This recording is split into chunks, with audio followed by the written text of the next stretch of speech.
इंदौर के central jail के अंदर दो कैदी आपस में बातचीत कर रहे थे और बातचीत करते करते एक कैदी ने दूसरे कैदी से कहा कि कब्र के अंदर जाने के बाद यदि मुर्दे के साथ गलत काम किया जाए तो उससे उस मुर्दे की जो आत्मा है यानी कि उसकी जो रूह है उस पर कब्जा किया जा सकता है। और जैसे ही कब्जा कर लिया गया तो समझ लो कि उससे आप कुछ भी करा सकते हो, वैसे ही काम करेगा जैसे कोई जिन्न काम करता है। कुछ भी सामान मंगा सकते हो, पैसे की कोई कमी पूर्ण नहीं होने देगा और जो भी दुनिया की कोई भी बढ़िया से बढ़िया नेमत है वो आपके सामने यूं ही एकदम से हाजिर हो जाएंगी। दूसरे कैदी ने यह बात सुनी, उसने कहा कि बात तो कुछ अटपटी से लगती है, ऐसा तो हमने कहीं भी नहीं सुना है कि ऐसा कहीं कुछ होता है। अगर ऐसा होता तो लोग जाकर किसी की भी कब्र के अंदर जाते और जाकर कुछ भी कर सकते थे। तब उसने कहा कि कब्र के अंदर जाना भी ये बहुत बड़ी बात होती है। पहले कैदी ने दूसरे कैदी को बार बार समझाकर उसे एक तरह से इन्फ्लुएंस कर लिया गया, लेकिन वो पिछले 13 साल से सलाखों के पीछे बंद था। उसे नहीं पता था कि ऐसा भी कुछ मौका उसे कभी जिंदगी में मिल भी पाएगा। लेकिन उसकी किस्मत अच्छी थी, उसको आजीवन कारावास की सजा हुई थी और आजीवन कारावास की सजा उसकी पूरी हो जाती है। जेल से बाहर निकल के आता है और जैसे जेल के बाहर निकल के आता है तो वो रूह पर कब्जा करने के लिए एक कब्र के अंदर प्रवेश कर जाता है। और जो प्रवेश करता है, जो होता है, उसकी किसी ने कल्पना नहीं की थी। आदाब, नमस्कार, सत श्री अकाल। मैं उस्मान सैफी। आज की जो सच्ची घटना मैं आपको सुनाने जा रहा हूं, ये सच्ची घटना है मध्य प्रदेश के जिला खंडवा की। शहर खंडवा के अंदर ही एक बड़ा कब्रिस्तान है और ये तारीख थी 22 सितंबर 2025 की सुबह लगभग 7 बजे के आसपास का वक्त हो रहा था। परिवार के लोग जल्दी जल्दी उठते हैं, तैयार होते हैं। तैयार होने के बाद उन्हें कब्रिस्तान जाना था। कब्रिस्तान में जाने के बाद फातिहा पढ़नी थी, यानी कि कुरान शरीफ की आयतें पढ़नी थी। और उन कुरान शरीफ की आयतों को पढ़ने का सिर्फ एक ही मकसद था कि जो मैयत है, जो अभी मुर्दा दफनाया गया है, दरअसल उसकी रूह को शांति मिले और उस पर जो कब्र का अजाब है उससे वो दूर रहे, बचा रहे। इस तरह की कुछ दुआएं करने के लिए वो कब्रिस्तान जाते हैं। जैसे कब्रिस्तान में जाते हैं, देखने जाने के बाद उन्होंने जो अपनी आंखों से उस दृश्य को देखा था, उस नज़ारे को देखा था, वो देखते ही रह जाते हैं। उनकी आंखें बड़ी बड़ी हो जाती हैं। दरअसल जिसको अभी 24 घंटे भी नहीं हुए थे दफन किए हुए 70 साल की एक बुजुर्ग महिला होती है, उसकी कब्र को पैरों की तरफ से खोला गया था। और खोलने के बाद ऐसा लग रहा था उसे देखने के बाद जैसे किसी ने अंदर प्रवेश किया हो। बस वो इतना परेशान हो जाते हैं कि ये सब हुआ क्या है। शुरुआत में तो ऐसा लग रहा था जैसे किसी जानवर ने ये सब हरकत की हैं।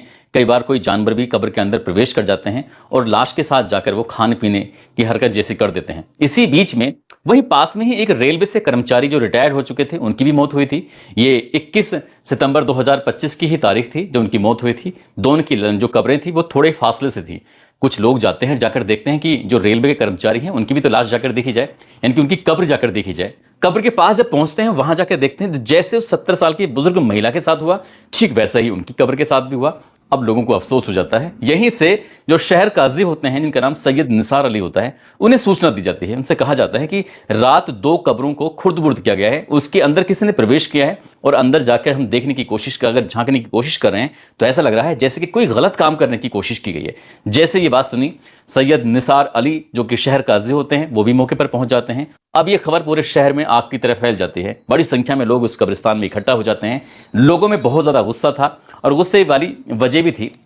दरअसल इससे पहले 17-18 मई 2025 की रात को गांव एक सिहाड़ा लगता है। सिहाड़ा में एक बुजुर्ग आदमी होता है, उनकी लाश दफनाई जाती है, उनकी मुर्दा दफनाया जाता है। एक महिला होती है, साथ ही एक लड़का होता है। इन तीनों मुर्दों के साथ भी कुछ ऐसे ही सेम टू सेम हरकत की गई थी। यह हरकत किसने की, किसने नहीं की, तब भी लोगों में बहुत ज्यादा गुस्सा था, उबाल था। और इससे कुछ और भी आगे 2 दिन और बढ़े थे, यानी कि 19-20 मई 2025 की रात को ये बड़ा आवर स्थित जो बड़ा कब्रिस्तान है, जो कि खंडवा में ही लगता है, यहां पर एक रात में 4 महिलाओं के साथ इस तरह की, यानी कि 4 महिला मुर्दों के साथ इस तरह की जो हरकतें की गई थी, उनकी कब्र को भी पैरों की तरफ से खोदा जाता है, उनके अंदर प्रवेश किया जाता है। और इस बात को लेकर लोगों में बड़ा उबाल था, बड़ा गुस्सा था। अब ये बात जैसे जैसे फैलती है कि पहले तो 17-18 मई की रात को, फिर 19-20 मई की रात को, और अब फिर 21 और 22 सितंबर 2025 की रात को, इस तरह से लगातार एक के बाद एक, यानी कि पहले 4 कब्रें, फिर 3 कब्रें, फिर 2 कब्रें, इस तरह से 9 कब्रों को इस तरह से खोदा गया था और उन 9 कब्रों के अंदर किसी ने प्रवेश किया और ये सब किया। बस अब की बार जो ये रात थी वो अमावस्या की रात थी और अमावस्या की रात होने की वजह से ही शहर में एक तरह का तनाव फैल जाता है। लोग इस सोचने पर मजबूर हो जाते हैं कि आखिरकार अमावस्या की रात को ही क्यों चुना गया। पुलिस ने इस हालांकि बड़ी स्थिति को भांपते हुए जो शहर के जिम्मेदार लोग थे, जिम्मेदार मुस्लिम लोग थे, उन्हें बुलाते हैं। बुलाने के बाद उनसे बातचीत करते हैं। कहते हैं कि इस तरह से ये हरकतें चल रही हैं, इसके लिए आप लोगों को थोड़ा सजग हो जाना चाहिए। कब्रिस्तान में एक दो लोगों की व्यवस्था कर दो ताकि वो रात में उसकी रखवाली वगैरह करते रहें, लेकिन रखवाली करने के लिए कब्रिस्तान में रहे भी तो फिर अंदर जाने की अच्छे में हिम्मत भी नहीं हो पाती है। ऐसी स्थिति में पुलिस ने सोचा कि क्यों ना यहां पर कैमरे लगवा दी जाए। अब कैमरे लगवा दिए गए थे, अलग अलग लगभग 13 जगहों पर कैमरे लगवाए थे और कैमरे लगवाने की यही मेन मुख्य मकसद यही था कि आखिरकार देखा जाए। तभी शहर काजी ने पुलिस अफसर से ये विनती की कि उन्होंने कहा कि जो कैमरे लगवाए गए हैं दरअसल रात की रिकॉर्डिंग देखी जाए और रिकॉर्डिंग देखने के बाद उसी पता करने की कोशिश करनी चाहिए कि मामला है तो क्या है। अब पुलिस ने जब डीवीआर को खंगालना शुरू किया है, अलग अलग कैमरों को देखना शुरू किया है और पूरी रात पुलिस ने इस तरह से देखा कि रात भर में हुआ क्या था, तभी पता चलता है कि 21 सितंबर की रात दरअसल एक व्यक्ति है जो कैमरे में कैद हो जाता है। पहले तो वो दिन में आता है और दिन में आने के बाद देख लेता है इत्मीनान से कि आज 2 लोगों को दफन किया गया है, लेकिन उसको ये नहीं मालूम था कि दोनों लोग में से महिला कौन है, पुरुष कौन है, कौन सी लाश कहां पर दफन है, क्या है, उसको बहुत ज्यादा डिटेल में नहीं पता था। लेकिन उसको ये जरूर मालूम था कि आज 2 लाशें दफन की गई हैं, क्योंकि दोनों नई कब्रें थीं।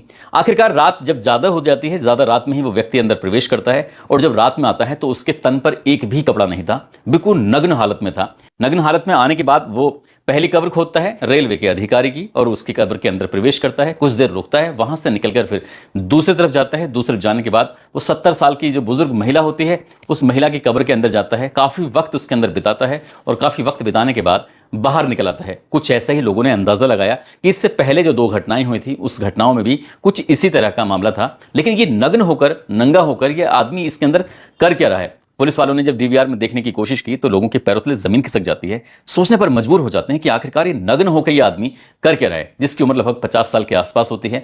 उसके चेहरे को साफ करके देखने की कोशिश की गई, लोगों को उसका हुलिया दिखाया गया, लोगों को उसका चेहरा दिखाया गया, क्योंकि बहुत ज्यादा साफ सुथरा चेहरा उसमें आ नहीं रहा था। आखिरकार जब उस व्यक्ति की पहचान की जाती है तो पता चलता है उस व्यक्ति का नाम है अयूब, उम्र उसकी 50 साल के आसपास है, बाप का नाम उसका इस्माइल अली है और वो थाना जावर के गांव मुंदवाड़ा का रहने वाला होता है। जब पुलिस ने इसके बारे में पता करने की कोशिश की कि आखिरकार ये व्यक्ति क्यों आया, क्यों नहीं आया, क्या मकसद था इसका, पुलिस ने जाल बिछाया और जाल बिछाने के बाद आखिरकार इसे गिरफ्तार कर लिया और गिरफ्तार करने के बाद बस इससे पूछताछ की जाती है। लेकिन इससे पहले जब लोगों ने इसके बारे में पता करने की कोशिश की तो यह मालूम होता है कि साल 2008 से साल 2011 तक इस पर 13 एफआईआर दर्ज हुई थी, 13 मुकदमे दर्ज हुए थे, जिसमें हत्या का, जिसमें चोरी का और इस तरह के कई मुकदमे थे। जब पुलिस ने जानने की कोशिश की, लोगों ने ये भी जानने की कोशिश की कि आखिरकार किसकी हत्या की, क्यों की, तो साल 2009 में इसने अपनी पहली बीवी का कत्ल किया था और पहली बीवी को इसने जिंदा जलाकर उसे मार दिया था। इसके बाद ये दूसरी शादी कर लेता है और दूसरी शादी जब करता है तो उसमें दूसरी शादी में उसकी दूसरी पत्नी उसको कुएं में धकेल देता है, धक्का देता है और उसको तब तक उस कुएं के अंदर डूबने देता है जब तक उसके प्राण नहीं निकल जाते, यानी मर नहीं जाते। जब दूसरी बीवी का कत्ल होता है तब लोगों की आंखें खुलती हैं, लोगों को समझ में आता है कि इसने पहली बीवी का भी कत्ल किया होगा, यानी कि उसने खुद से नहीं बल्कि इसने ही उसको जिंदा जलाकर मारा था। इस तरह से पुलिस ने जब उसे पकड़ने के बाद उससे हिरासत में लेकर उससे पूछताछ करना शुरू किया है और इस मामले में, यानी कि दूसरी पत्नी के मामले में उसको उम्र कैद की सजा भी हो गई थी। अभी अपनी सजा काट रहा था। पुलिस ने इससे पूछा तो ये पता चलता है कि ये 15 मई 2025 को इंदौर की सेंट्रल जेल से बाहर निकल के आया था और इससे पूछा गया कि तुम कब्र के अंदर करने क्या चाहते थे।